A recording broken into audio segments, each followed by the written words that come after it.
Hi Moira, well done the session. Hope you found it helpful. I'm just going to run through now what we discussed from the session. Firstly, we looked at your setup. Now, generally speaking, they said it was good. Really good posture, looking down the line, feet position, ball position, arms hanging down from the shoulders nicely. The issue we saw, as we discussed, you're creating a bit more of what I call a capital Y setup.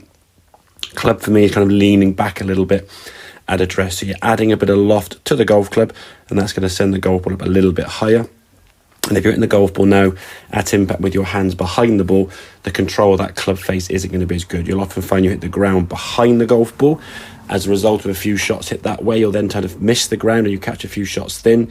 And also with the club overtaking the hand, you might pull and push some shots with a bit of control issues with control there of direction. So for me, setting up like you can see here now with your feet together, trying to create a sort of nice extended line from the lead shoulder, elbow, hands and club shaft in a straight line, and then your trail arm here now coming back, creating more of a lowercase Y. So in a much more efficient position, getting that club in a slight forward lean. And we can see now when you get your feet set apart, the club shaft now is nearer your front thigh at address, as opposed to on this left hand one a little bit more towards the centre, or even everything hanging back towards your back leg. So from that position there now, just mainly because you're going to slightly change the angle of the shaft, the angle of the club now is going to be more into the ground. That's going to help you strike the ground and hopefully take away the need for you that you obviously play with, as you could see, of trying to keep your head down to get that club down to the golf ball. As you see here now, obviously the instinct's still going to be there.